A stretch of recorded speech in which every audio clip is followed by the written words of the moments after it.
Time for Rekha's Voice, and this morning, what are we talking about, young lady? This morning, it is actually wide open. It is a free-for-all. It's a free-for-all. You can propose any topic, and I'm there. I've been in New York the last few days since last week, and so well, it's pretty cool, New York. And so I just came back last night, so I don't have a column in today's paper. So I am available to talk about anything.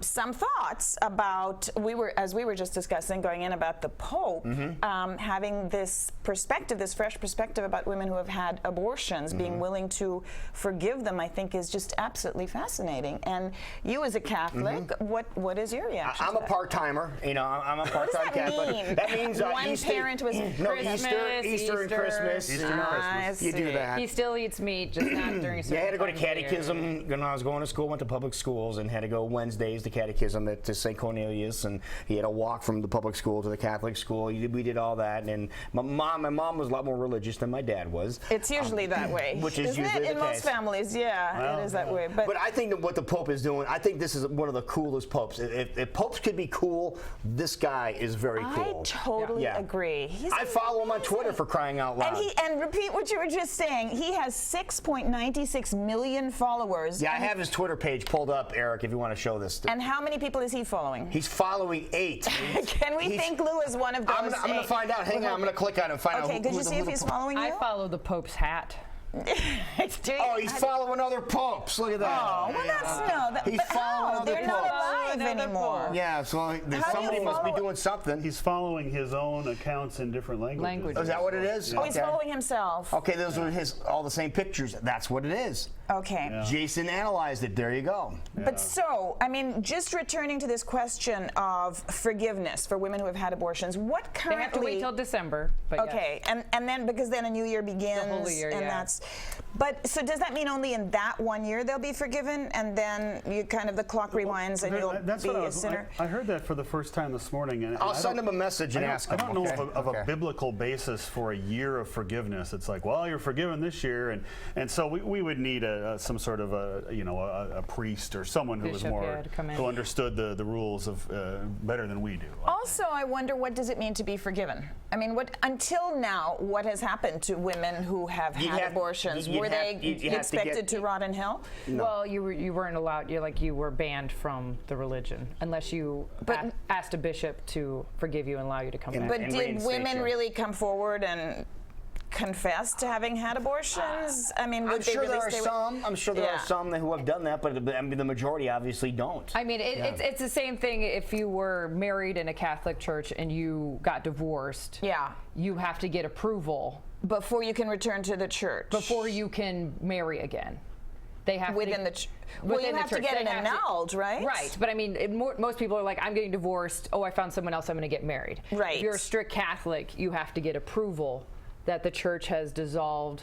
Or not get married in the church next time. I mean, get married by a judge or something. Depending how strict you are. Depending how strict you are. So depending on how strict you are, it depends how heavily you would believe if you were excommunicated. Well, I think that what the Pope is saying is that there's a lot of people that are walking away from the religion because of all the rules that are in place, and that times have changed, and he's starting to change with some of the times. Exactly, and mores, social mores have changed, and the realities of climate change, which he is fully acknowledging and warning against, as well as same-sex couples, and his stance on that, which is, who am I to judge? I think is just remarkable. I think it's wonderful, and I hope it's pulling more people back into the fray. What do you think? Do you think it's doing that? I mean, I think are you becoming more full-time? Are you like 3/4 now instead of half? No, okay. No, he hasn't convinced me that. To be totally honest with you, no, he hasn't convinced me to that point, but I still like what he's doing. I think what he's doing is very important. I think what he's doing is right. The rules of Catholicism may change, and I know nothing about them. I'm Lutheran. I grew up Methodist, so I don't even know what Methodism means. I have no idea. But you're Lutheran, but you grew up Methodist. Right. But you don't know what Methodism I don't know. means. Do you know what Lutheranism means? Yeah, that I've got down pretty well. Martin Luther was a pretty cool guy, but the rules that are set out in the New Testament don't change. So for the Pope to say this, that, and the other, and this has changed, and we're looking at this differently, is one thing.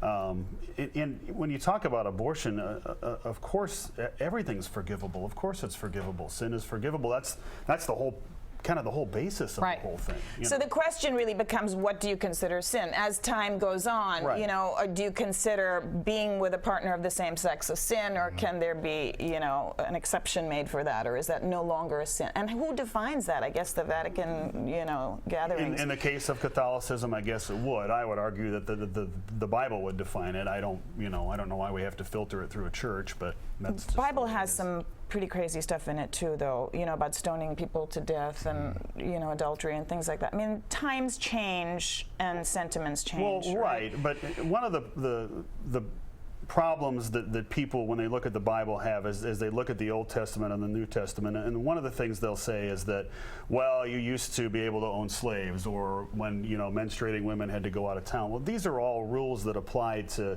a tribe wandering through the desert, and God has had many what's the word I'm looking for? Opportunities to change. Epiphanies. I can't think of the word.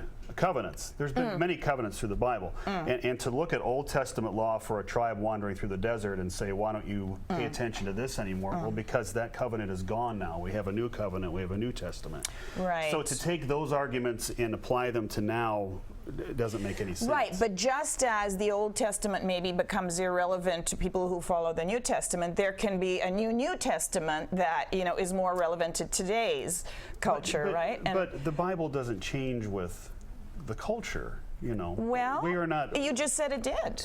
No, it doesn't. I mean, The culture changes. The Bible doesn't change. The culture may change, the changes. Bible So then you doesn't. have to, you know, then you have to interpret it according to its time. And I don't want to turn this into the scripture hour, but since you asked, That's on before we're on. Yeah, that's on Right, until that's- on and until I would 6 a.m. lose any argument about that because I do not know the Bible that well because I'm not Christian. But Nor do you know, I think know it's, yeah. Catholicism very well. I'm not a Catholic, so. And I never talk about it because I always get myself in trouble. Because you're half and half. But one thing I think, you know, if you could make a political analogy to what's going on in the presidential race these days and what's going on with the Pope, I think it's really ironic that here the Pope is softening his stance towards certain very divisive social issues. And here comes the presidential frontrunner, Donald Trump, who used to have a much softer stance on, you know, and I mean presidential frontrunner on the Republican side, on issues that were really red hot button issues like abortion and same-sex marriage and things like that. He was okay with all of that. And now he's changed his stance because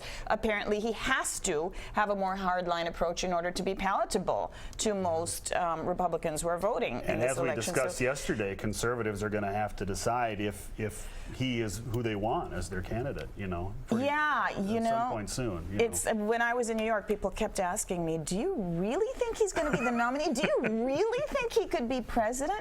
And the way polls are looking, I mean, unless the party gets in, you know, deep, sort of intervenes in this and causes it to stop somehow, it really could happen. It's very He's on the track to do so. He is. He is. It's amazing. I mean, what is clear is that there's a very anti-government, anti-administration sentiment, anti-Washington sentiment right now. And But so, think of all the columns you'd get out of it. oh my God, it would be manna from heaven if I may. So I think we know which way Rekha is leaning now, just for her own personal. Right?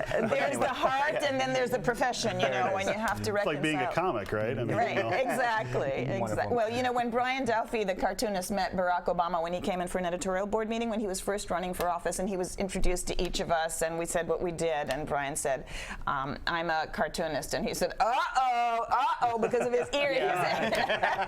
Cartoonists make such fun of his ears. Yeah. So. Beautiful. It's like with Saturday Night Live, you know, whoever's going to be the next president, there's some cast member's career is going to be made because they Because do of a that. good, right? Because Sitting at home in front of the mirror trying There to you get it go. down. All right, so we're looking for your column next week. Next week, All right. Friday, actually. This Friday. This Friday. Then again on Sunday. Perfect. Thank you. Thank you. Will